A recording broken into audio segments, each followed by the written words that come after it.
পোলার, নন পোলার বা ধ্রুবীয়, অধ্রুবীয় এই টার্মগুলোর সঙ্গে তোমরা পূর্ব পরিচিত। পোলার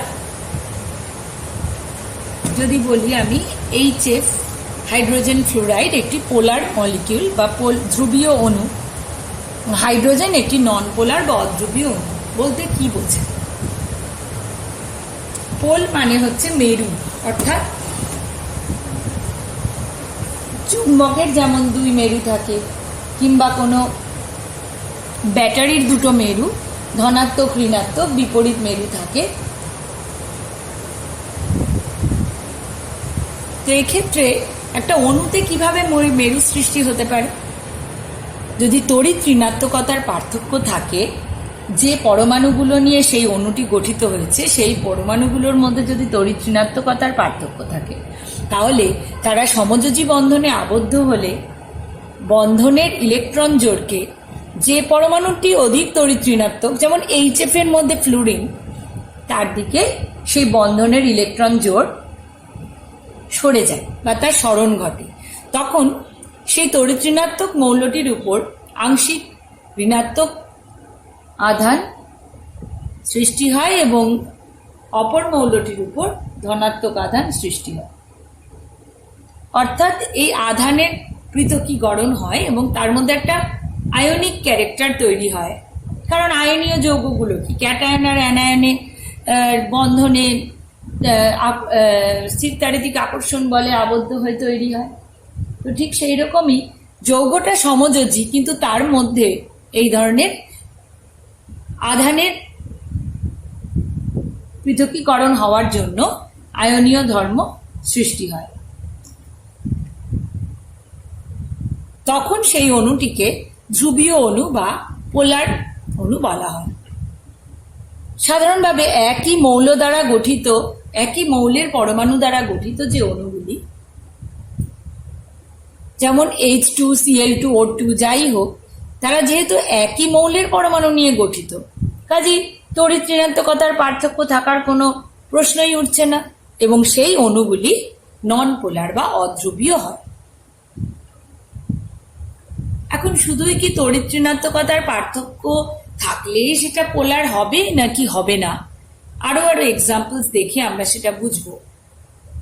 কেন আসছে এই প্রশ্ন? BF3 অধ্রুবীয় কেন? CO2 অধ্রুবীয় কেন? কারণ আমরা এরা যে অধ্রুবীয় এটা জানবো কি করে? এই দেখে জানবো যে এদের দ্বিমেরু ভ্রামকের মান 0। এখন এই দ্বিমেরু ভ্রামক কি? দ্বিমেরু ভ্রামক বা ইংলিশে বলা হচ্ছে একে ডাইপোল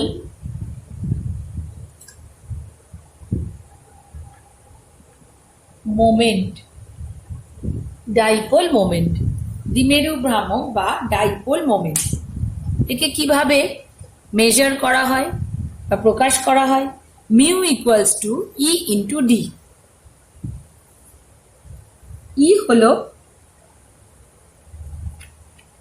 আধান, যে কোনো ধ্রুবীয় অণুতে, ধরা যাক HF এ যে পরিমাণ আধান সৃষ্টি হয়েছে, অর্থাৎ যে পজিটিভ বা নেগেটিভ যাই হোক তার যে আধান, সেই আধানের মান। আর ডি তাহলে কি? স্মল ডি হচ্ছে ওই যে দুটো আধান তৈরি হয়েছে তাদের মধ্যে যে দূরত্ব, অর্থাৎ তাদের যে কেন্দ্রতে ওই চার্জটা তৈরি হয়েছে তার মধ্যে দূরত্ব। তাহলে ওই চার্জ এবং দূরত্বের গুণফল E ইন্টু ডি হলো ডাইপোল মোমেন্ট বা মিউ। তাহলে এই যে মলিকিউলগুলো অধ্রুবীয় সেটা আমরা কি থেকে জানতে পারবো? যখন ডাইপোল মোমেন্টের ভ্যালু, ডাইপোল মোমেন্ট বা দ্বিমেরু ভ্রামকের মান 0 হবে, অর্থাৎ মিউ ইকুয়ালস টু 0 হবে। মিউ ইকুয়ালস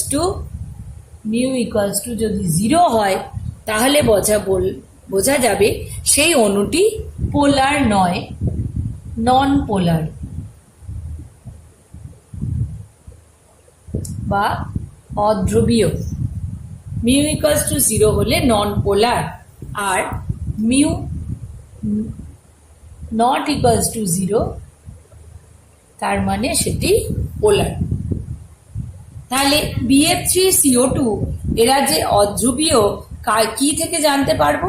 এদের দ্বিমেরু ভ্রামকের মান থেকে আমরা জানতে পারবো।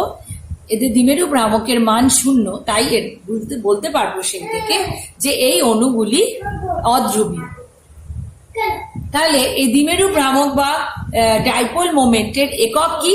ডি বা ডিবাই, ডি দিয়ে প্রকাশ করা হয় ডিবাই সিজিএস পদ্ধতিতে। এসআই পদ্ধতিতে কুলম্ব মিটার। ডিবাই এর 1 ডিবাই মানে কি? 10⁻⁻18 ESU সেন্টিমিটার। তার মানে ESU সেন্টিমিটার দিয়েও প্রকাশ করতে পারি, কিন্তু ডিবাই হচ্ছে এর প্রচলিত একক। অর্থাৎ যা কিছু আমরা এক্সাম্পলস দেখবো সবসময় ডিবাই ইউনিটেই মিউ এর ভ্যালুটা লেখা থাকে, তাই ওটাই প্রচলিত। দ্বিমেরু ভ্রামক একটি ভেক্টর রাশি। এই ধরনের একটা হাফ ক্রসড অ্যারো, এটা দিয়ে এই চিহ্ন দিয়ে এটা প্রকাশ করা যায়। সমযোজী যৌগের শতকরা আয়নীয় চরিত্র এর সাহায্যে জানতে পারি আমরা। মিউ এর মান থেকে আমরা জানতে পারি। কি করে আমরা সেটা পরে বলছি, ক্যালকুলেশনটা কি। এবং কোন যৌগ পোলার না নন পোলার তাও মিউ এর ভ্যালু থেকে জানতে পারি। তাহলে মোস্ট ইম্পর্টেন্ট কি না, এটা কোনো যৌগ পোলার না নন পোলার সেটাও এর মান দেখে জানা যায়। পোলার হলে কতটা পোলার সেটাও জানা যায়, অর্থাৎ মিউ এর মান যদি বেশি হয় তাহলে সেটা বেশি পোলার। এছাড়া মিউ এর ভ্যালু থেকে কোনো যৌগের শতকরা আয়নীয় চরিত্র কিন্তু নির্ধারণ করা যায়। এখন আমরা কিছু অণুর জ্যামিতিক আকৃতি থেকে তাদের দ্বিমেরু ভ্রামক সম্বন্ধে ধারণা করতে পারবো, অথবা দ্বিমেরু ভ্রামকের মান থেকে সেই অণুর গঠনাকৃতিও ধারণা করতে পারবো। অর্থাৎ এদের মধ্যে যে একটা ইন্টার রিলেশন আছে, যে অণুগুলোর জ্যামিতিক আকৃতি এবং দ্বিমেরু ভ্রামক, সেই রিলেশনটা কি সেটা বুঝতে চেষ্টা করব আমরা। তো প্রথম এক্সাম্পল হচ্ছে আমাদের কার্বন ডাই অক্সাইড অণু বা CO2 অণু। এই CO2 অণুতে কার্বন পরমাণুটি কিরকম ভাবে থাকে না, sp সংকরায়িত থাকে। sp সংকরায়িত থাকে।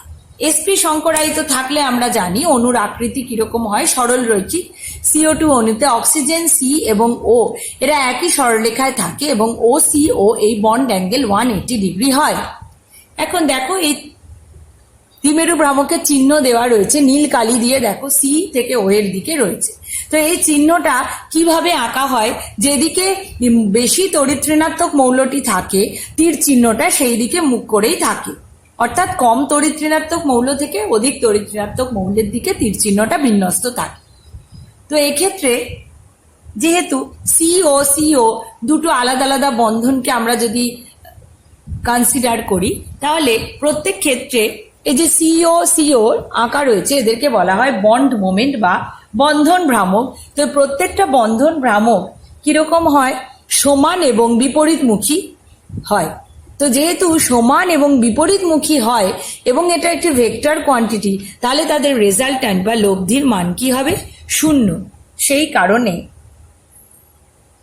এই CO2 অণুর দ্বিমেরু ভ্রামকের মান 0 হয়। সুতরাং এর থেকে আমরা ইমপ্লাই করতে পারি কি, যে CO2 একটি নন পোলার বা অধ্রুবীয় অণু। এখন এই একই ধরনের স্ট্রাকচারের অন্য অণুগুলো কি একই রকম হবে? BeCl2 বেরিলিয়াম ক্লোরাইড, এক্ষেত্রেও কিন্তু এর গঠনাকৃতিও CO2 অনুরূপ, অর্থাৎ সরল রৈখিক। সুতরাং এক্ষেত্রেও দেখো ক্লোরিন যেহেতু বেরিলিয়ামের থেকে অধিক তড়িৎ ঋণাত্মক, তাই তীর চিহ্নটা ক্লোরিনের দিকেই বিন্যস্ত এবং প্রত্যেক ক্ষেত্রে দুটি BeCl এই দুই বন্ধন ভ্রামক বা বন্ড মোমেন্ট কি করে, একে অন্যকে সমান এবং বিপরীতমুখী হওয়ায় একে অন্যকে প্রশমিত করে। তার ফলে নেট ডাইপোল মোমেন্ট বা নেট দ্বিমেরু ভ্রামক কি হবে, 0। তার মানে এই ধরনের সরল রৈখিক অণুর ক্ষেত্রে বা যে কোনো অণুর ক্ষেত্রেই তাদের বন্ড মোমেন্টের মান পজিটিভ হলেও বা বন্ড মোমেন্টের কোনো মান থাকলেও নেট মোমেন্টের মান কিন্তু 0 হতে পারে। অর্থাৎ বন্ধন ভ্রামকের মানের উপরই কিন্তু সম্পূর্ণ অণুটার দ্বিমেরু ভ্রামকের মান নির্ভর করে না, সে পুরোপুরি নির্ভর করে না, পুরোপুরি নির্ভর করে না। নেক্সট দেখো অ্যাসিটিলিন। অ্যাসিটিলিনের গঠন কি বলছে, সরল রৈখিক। sp হাইব্রিডাইজ প্রত্যেকটা কার্বন এবং সরল রৈখিক গঠন, তো ওর জ্যামিতিক আকৃতি সরল রৈখিক। এক্ষেত্রেও কি হবে, বন্ড মোমেন্টগুলি প্রত্যেক ক্ষেত্রে হাইড্রোজেনের থেকে কার্বন যেহেতু অধিক তড়িৎ ঋণাত্মক, তাই সেই দিকে বিন্যস্ত হবে এবং এরা পরস্পর সমান ও বিপরীতমুখী হয়। তাই নেট ডাইপোল মোমেন্টের মান 0। সুতরাং এই ধরনের সরল রৈখিক অণুগুলির ক্ষেত্রে আমরা সাধারণভাবে দেখছি তারা নন পোলার বা অধ্রুবীয় অণু হয়, এদের নেট ডাইপোল মোমেন্ট বা দ্বিমেরু ভ্রামকের মান 0 হয়। BF3, BI3, BBr3 এই অণুগুলির প্রত্যেকটিতে কেন্দ্রীয় পরমাণু বোরন এবং বোরন পরমাণুটি যথাক্রমে 3টি হ্যালোজেন ফ্লোরিন, আয়োডিন এবং ব্রোমিনের 3টি করে পরমাণুর সঙ্গে যুক্ত। বোরন পরমাণুগুলি 3টি ক্ষেত্রেই sp2 সংকরায়িত, তাই এদের XBX এই বন্ড অ্যাঙ্গেল বা বন্ধন কোণের মান 120 ডিগ্রি। এদের স্ট্রাকচার কিরকম হবে না, ত্রিকোণীয় সমতলীয় এদের আকৃতি। প্রতিটি বিএফ বন্ধনের যে ভ্রামক তার লব্ধি কি হচ্ছে এক্ষেত্রে, শুধু বিএফ নয়, বিআই এবং বিআর, প্রতিটি বিআই এবং প্রতিটি বিআর বন্ধন ভ্রামকের যে লব্ধি এক্ষেত্রে তৃতীয় যে বন্ধন ভ্রামক সেই তৃতীয় বন্ধন ভ্রামক দ্বারা প্রশমিত হয়। তাই এদের নেট ডাইপোল মোমেন্টের মান 0 হওয়ায় এই অণুগুলি সবগুলোই অধ্রুবীয় বা নন পোলার হয়। এখন কি করে প্রশমিত হয় দেখো, যেহেতু 3টি ক্ষেত্রেই একই প্রতিটি বন্ধন ভ্রামকই বিএফ বন্ধন বা এর ক্ষেত্রে বিআই এবং এর ক্ষেত্রে বিআর, অর্থাৎ প্রত্যেকটা বন্ধন ভ্রামকের মান একই অণুতে যে 3টি বন্ধন ভ্রামক রয়েছে তাদের মান সমান ধরে নিলাম, তার মান মিউ। সুতরাং এই সম্পূর্ণ কোণটা 120 ডিগ্রি হলে এই কোণটা, যেহেতু এখানে আমি এমন একটি রেখা আঁকলাম যেটা লম্ব হয় এর সঙ্গে, অর্থাৎ এই কোণটা 90 ডিগ্রি, সুতরাং এই কোণটা 90 ডিগ্রি, সুতরাং 120 - 90 এই রেস্ট কোণটা হবে 30 ডিগ্রি। তোমাদের যাদের ফিজিক্স আছে, ফিজিক্সে ভেক্টর পড়েছো, তাদের বুঝতে এটা সুবিধাই হবে। তো এই মিউ ভেক্টরের এই উপাংশটি, এই মিউ ভেক্টরের এই উপাংশটি মিউ কস 30, একই রকম ভাবে এই মিউ ভেক্টরের এই উপাংশটি মিউ কস 30, এবং এই দুটি ভেক্টরেরই সাইনের যে উপাংশ, অপর দুটি উপাংশ হলো যথাক্রমে মিউ সাইন 30 এবং মিউ সাইন 30। তাহলে এই মিউ ভেক্টরটির একটি মিউ কস 30, এর মিউ কস 30, এরা দুজন পরস্পর সমান এবং বিপরীতমুখী হওয়া এটি এটিকে প্রশমিত করে বা ক্যান্সেল আউট করে দেয়। এবং এই ভেক্টরের সাইন উপাংশ মিউ সাইন 30, এরও সাইন উপাংশ মিউ সাইন 30। তাহলে দুটি mu sine 30, 2 mu sine 30, sine 30-র মান যেহেতু হাফ, তাই এর মান হলো মিউ। এখন এর মান অর্থাৎ এদের লব্ধি হলো মিউ, আবার বিপরীত মুখে দেখো সমান একটি বন্ধন ভ্রামক রয়েছে, তার মানও মিউ, সুতরাং একে অন্যকে প্রশমিত করে দেয়। ঠিক এইভাবে প্রশমিত করে দেয়, সুতরাং নেট ডাইপোল মোমেন্টের মান হয় 0। তাই এই অণুগুলিকে আমরা অধ্রুবীয় অণু বলতে পারি। H2O এবং অ্যামোনিয়া, H2O-তে দুটি নিঃসঙ্গ ইলেকট্রন জোড় থাকে এবং অ্যামোনিয়ার নাইট্রোজেনে একটি নিঃসঙ্গ ইলেকট্রন জোড় থাকে। H2O-তে অক্সিজেন পরমাণু, কেন্দ্রীয় পরমাণুটি sp3 সংকরায়িত, তাই এর গঠনাকৃত হয় কৌণিক, নিঃসঙ্গ ইলেকট্রন জোড় থাকার জন্য কৌণিক। এগুলো আমরা আগে ডিসকাস করেছি যে চতুস্তলকীয় স্ট্রাকচার কিন্তু সুষম চতুস্তলকীয় স্ট্রাকচার কিন্তু থাকে না, বা জ্যামিতিক আকৃতি না থেকে গঠনাকৃতি কৌণিক হয়। তো এই দুটি লোন পেয়ার বা নিঃসঙ্গ ইলেকট্রন জোড় থেকে যে দুটি ভ্রামক তৈরি হয় তার লব্ধি এবং HO এই বন্ড মোমেন্ট, অর্থাৎ এই দুটি বন্ধনের যে ভ্রামকের লোভ, দুটি বন্ধনের যে ভ্রামকের লব্ধি, তারা সব একই অভিমুখে কাজ করে, কারণ অক্সিজেন হাইড্রোজেন অপেক্ষা অধিক তড়িৎ ঋণাত্মক, তাই এদের বন্ড মোমেন্টার অভিমুখ অক্সিজেনের দিকেই হবে।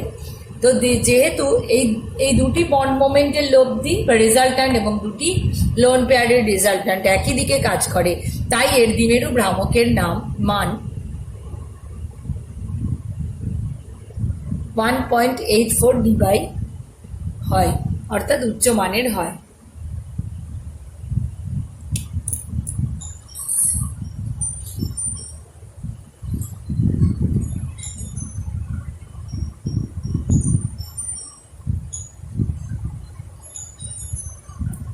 এখন অ্যামোনিয়াতে দেখো, নাইট্রোজেনের একটা নিঃসঙ্গ ইলেকট্রন জোড় থাকে, অক্সিজেনে দুটি নিঃসঙ্গ ইলেকট্রন জোড় থাকলেও অ্যামোনিয়া নাইট্রোজেনে একটি থাকে। এক্ষেত্রে অ্যামোনিয়াতেও কি হচ্ছে, নাইট্রোজেন অণুটি sp3 সংকরায়িত,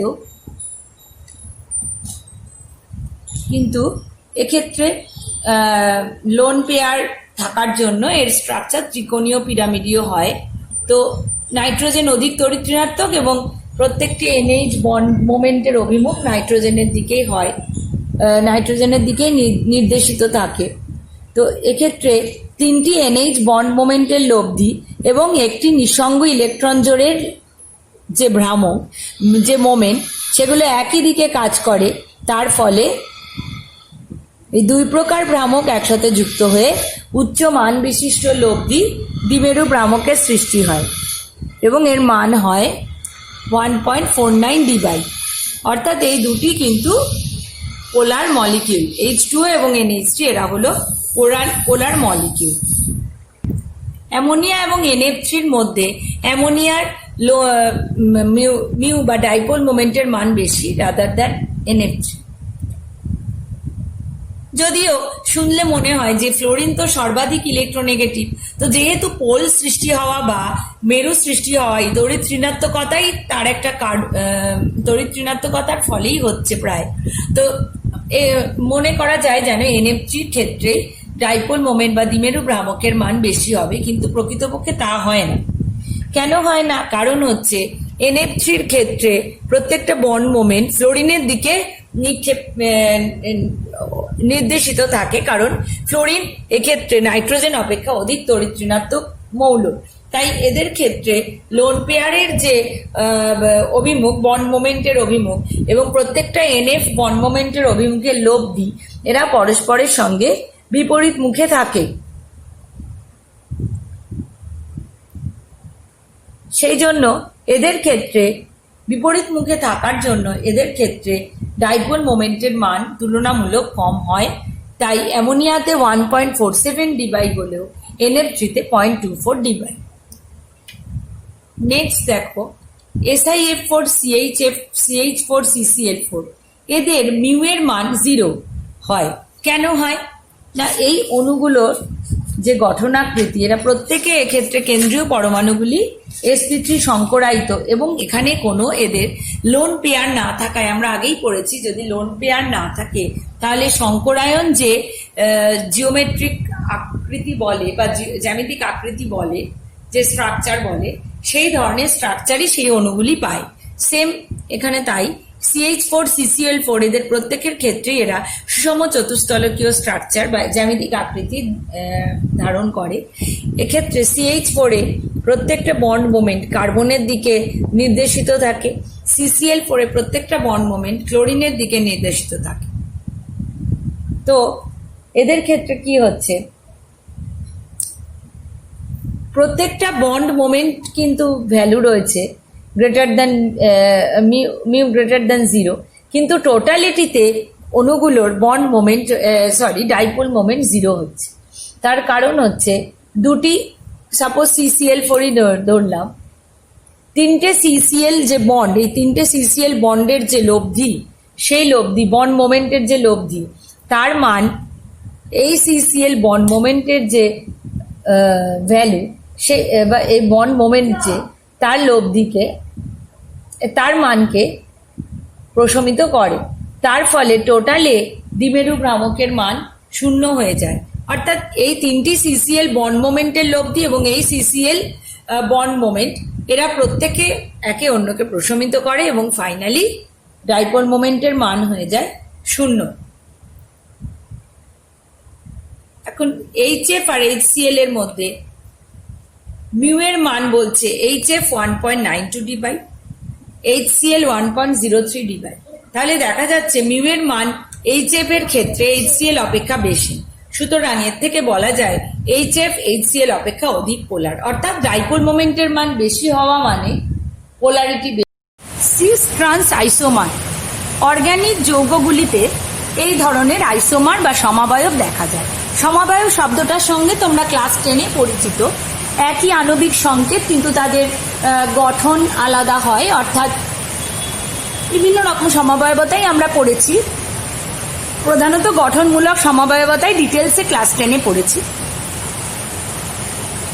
যেমন ধরা যাক প্রোপানল, তার OH গ্রুপ যদি 1 নম্বর কার্বনে যুক্ত থাকে তাহলে একটা আইসোমার, 2 নম্বর কার্বনে যুক্ত থাকলে অপর একটি আইসোমার। যাই হোক, আমরা অর্গানিক পড়তে গেলে, আইসোমার পড়তে গেলে সেগুলো ডিটেলসে পড়বো। আপাতত সিস ট্রান্স আইসোমার হলো জিওমেট্রিক আইসোমার, অর্থাৎ জ্যামিতিক আকৃতির পরিবর্তন। কিরকম দেখো, এক্ষেত্রে দেখো কার্বন কার্বন দ্বিবন্ধনের একই দিকে ক্লোরিন পরমাণু রয়েছে এবং একই দিকে হাইড্রোজেন পরমাণু রয়েছে, তাই একে বলা হবে সিস আইসোমার। যখন ক্লোরিন পরমাণুগুলি বিপরীত দিকে হচ্ছে, অর্থাৎ এই ডবল বন্ডের একই দিকে যখন ক্লোরিন সমান একই গ্রুপ বা একই পরমাণু, তাকে সিস বলবো, আর যখন বিপরীত দিকে তাকে ট্রান্স বলবো। এখন দেখবো সিস আইসোমারের ক্ষেত্রে কি হচ্ছে। সিস আইসোমার আর ট্রান্স আইসোমারে কি দ্বিমেরু ভ্রামকের কিছু পরিবর্তন হচ্ছে? তাহলে এর নাম হলো 6,1,2 ডাইক্লোরোইথেন। এক্ষেত্রে বন্ধন ভ্রামকগুলি সবই ক্লোরিনের দিকে অভিমুখ থাকবে, কারণ ক্লোরিন কার্বন অপেক্ষা অধিক তড়িৎ-ঋণাত্মক। এক্ষেত্রেও তাই। এক্ষেত্রে কার্বন যেহেতু হাইড্রোজেন অপেক্ষা সামান্য তড়িৎ-ঋণাত্মকতা বেশি দেখায়, তাই বন্ধন ভ্রামক কার্বনের দিকে মেনলি অভিমুখ করে থাকবে। তো এই সিএইচ বন্ধন ভ্রামক এতই কম কন্ট্রিবিউট করে যে তাকে নেগলেক্টও করা যায়। তো এই সিস অবস্থানে এই দুটি সিসিএল বন্ধন ভ্রামক 60 ডিগ্রি কোণে অবস্থান করে, ফলে তাদের একটি লব্ধি ভ্রামক ক্রিয়া করে।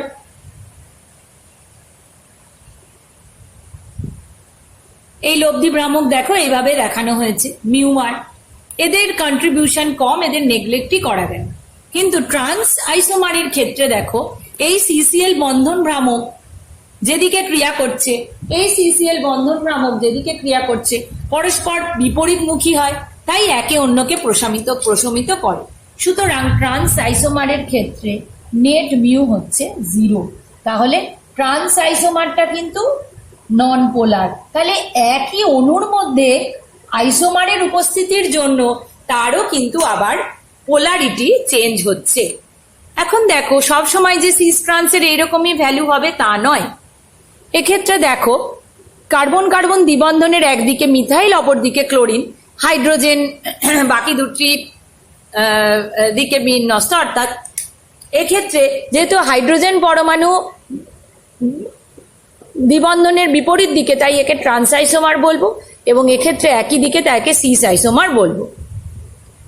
তো এই ট্রান্স আইসোমারের ক্ষেত্রে আমরা দেখব দ্বিবন্ধন অধিকতর তড়িৎ-ঋণাত্মক ধরায় এইদিকে μ1 কাজ করছে এবং সিএল কার্বনের থেকে অধিক তড়িৎ-ঋণাত্মকতা বিশিষ্ট হওয়ায় μ2 বন্ড মোমেন্ট বা বন্ধন ভ্রামক এইদিকে কাজ করছে। এক্ষেত্রে কিন্তু দুটোই মিউ হবে না, কারণ এটা CH3 আর এটা CCl, অর্থাৎ দুটি বন্ধন ভ্রামকের মান আলাদা, তাই একটাকে μ1 অপরটিকে μ2 হিসেবে আমরা চিহ্নিত করছি। তো এক্ষেত্রে কি হবে, μ1 আর μ2-র মধ্যে অ্যাঙ্গেল 0 ডিগ্রি হচ্ছে, আর এক্ষেত্রে কিন্তু অ্যাঙ্গেল 0 ডিগ্রি হচ্ছে না। CH এই বন্ড মোমেন্টগুলোকে যদি আমরা নেগলেক্ট করি তাহলে আলটিমেটলি এইভাবে μ2 এটা যদি μ1 হয়, এটা μ2 হয়, তাহলে μ2 আর μ1 এইভাবে দুটো ভেক্টরকে রিপ্রেজেন্ট করা যায়। এখন যত এক্ষেত্রে অ্যাঙ্গেল কিন্তু 0 ডিগ্রি নয়, তাহলে এর ক্ষেত্রে অ্যাঙ্গেল কিন্তু 0 ডিগ্রি এবং একই দিকে কাজ করছে বা ক্রিয়াশীল। তো অ্যাঙ্গেল ভেক্টরের নিয়ম অনুযায়ী যখন অ্যাঙ্গেল হচ্ছে 0 ডিগ্রি বা যত কম অ্যাঙ্গেল হবে তাদের লব্ধির মান তত বেশি হবে রাদার দেন কি অ্যাঙ্গেল বেশি হলে। তাহলে এক্ষেত্রে ট্রান্স আইসোমারের নেট ডাইপোল মোমেন্ট 0 তো নয়, বরং সিস আইসোমার অপেক্ষা এর নেট ডাইপোল মোমেন্টের মান অধিক হবে।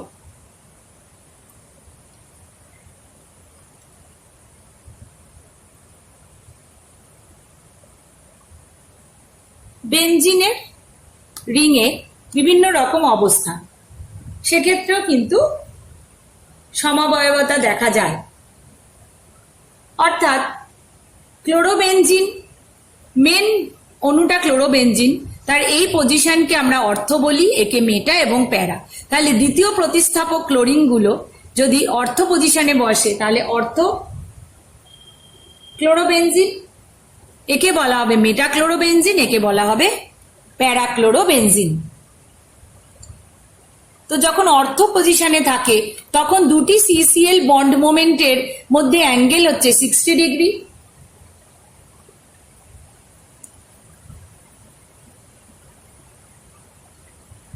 আবার যখন মেটা পজিশনে তখন অ্যাঙ্গেল 120 ডিগ্রি, প্যারা পজিশনে 180 ডিগ্রি। প্যারা পজিশনে থাকলে দেখো 180 ডিগ্রি, অর্থাৎ দুটি ভেক্টর বিপরীতমুখী এবং তাদের মধ্যে কোণ হচ্ছে 180 ডিগ্রি। 180 ডিগ্রি। তাহলে প্যারা পজিশনে কি করছে, এই দুটি ভেক্টর বিপরীতমুখী এবং সমান, তাই নেট 0, নেট ডাইপোল মোমেন্ট 0। মেটা পজিশনে কি হচ্ছে 120 ডিগ্রি, এক্ষেত্রে 60 ডিগ্রি। তাহলে কার ক্ষেত্রে মান বেশি হবে? দেখো ফর্মুলা ইউজ করতে হবে এক্ষেত্রে, mu equals two √/μ² + μ2² + 2μ1 * cos θ।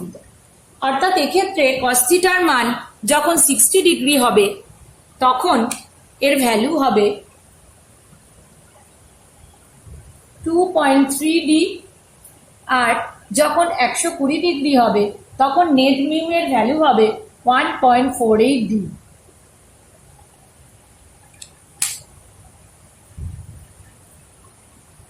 cos 120 degree হলে 1.48D এবং 60 ডিগ্রি হলে 2.3D। অর্থাৎ অর্থোক্লোরোবেনজিন বেশি পোলার রাদার দেন মেটা ক্লোরোবেনজিন। এক্ষেত্রে বন্ড অ্যাঙ্গেল 60 ডিগ্রি হওয়ায় নেট মিউ এর মান বেশি, এক্ষেত্রে বন্ড অ্যাঙ্গেল 120 ডিগ্রি হওয়ায় বা বন্ড মোমেন্টের মধ্যে যে অ্যাঙ্গেল তা 120 ডিগ্রি হওয়ায় তার মান কিন্তু এর তুলনায় কম, 1.48D। তাহলে এইভাবে আমরা দ্বিমেরু ভ্রামকের মান থেকে তার জ্যামিতিক আকৃতি যেমন বুঝতে পারবো, আবার জ্যামিতিক আকৃতির মান থেকে দ্বিমেরু ভ্রামকের মানও বুঝতে পারবো।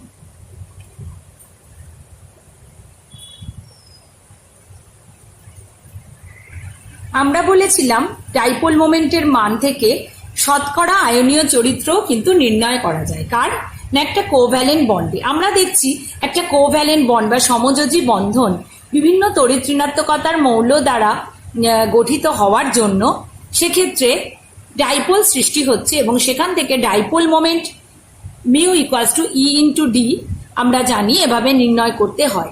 দেখুন পার্সেন্টেজ আয়নীয় চরিত্র অর্থাৎ কতটা আয়নিক ক্যারেক্টার, একটা চার্জ ডিস্ট্রিবিউশন হলে কি হচ্ছে তার মধ্যে আয়নিক ক্যারেক্টার ডেভেলপ করছে, অর্থাৎ একদিকে যেন একটা ক্যাটায়ন আর একদিকে একটা অ্যানায়ন, দুটো পোল দুরকম। তো সেই শতকরা আয়নীয় চরিত্র নির্ধারণ করলে আমরা বুঝতে পারবো যে সেই বন্ধনটির মধ্যে কতটা ধ্রুবীয়তা হয়েছে বা কতটা সে আয়নীয় প্রকৃতি অ্যাচিভ করেছে বা গেইন করেছে। সুতরাং এর মান কি করে নির্ণয় করা যায় আমাদের জানতে হবে। এটা হলো mu experimental divided by mu theoretical into 100, অর্থাৎ পরীক্ষালব্ধভাবে দ্বিমেরু ভ্রামকের যে মান ডিভাইডেড বাই গাণিতিক মান, অর্থাৎ ধরে নিলাম সেই যৌগটা বা সেই বন্ডটা 100% ধ্রুবীয়, অর্থাৎ যতটা চার্জ ওর যে বন্ড লেন্থ, সেই বন্ড লেন্থটা বা বন্ধন দৈর্ঘ্যের যতটা ততটা দূরত্বেই সম্পূর্ণ চার্জ তৈরি হয়েছে ইন্টু 100। এখন যদি HCl এর মিউ এর মান আমরা যেটা ক্যালকুলেট করি, ধরে নিলাম ও শতকরা 100% ও আয়নীয়, 100% চার্জ সেপারেশন হয়েছে, তার মানে কি E ইন্টু ডি এর মান হবে কি তখন 4.8 ইন্টু 10⁻⁻10 ESU হচ্ছে 1D বাই। তাহলে এক্ষেত্রে কি করে আমরা ক্যালকুলেট করব? ওর বন্ড লেন্থ ই এর মান যে ইলেকট্রনের চার্জ সেটা বসাবো, এবং বন্ড লেন্থ ডিস্টেন্স HCl এর বন্ধন দৈর্ঘ্য যেটা, সেই বন্ধন দৈর্ঘ্য বসাবো। HCl এর বন্ধন দৈর্ঘ্য হলো 1.275 ইন্টু 10⁻⁻8 সেন্টিমিটার। তাহলে চার্জ, ইলেকট্রনের চার্জ গুণ এই বন্ধন দৈর্ঘ্যর মান বসিয়ে আমরা যে মান পেলাম, অর্থাৎ 100% আয়নীয় হলে ওর মিউ এর মান যেটা হওয়ার কথা সেটা হলো 6.12। এদিকে দেওয়া রয়েছে অ্যাকচুয়ালি এক্সপেরিমেন্ট বলছে ওর মিউ এর মান 1.03, তাহলে এক্সপেরিমেন্টালি আমরা পেলাম 1.03, থিওরিটিক্যালি গুনটুন করে আমরা পেলাম 6.12, এত বাই এত ইন্টু 100 17%। তাহলে আমরা বলতে পারবো HCl এর HCl যে বন্ধন, সেই বন্ধনটি 17% আয়নীয় চরিত্র প্রকাশ করে।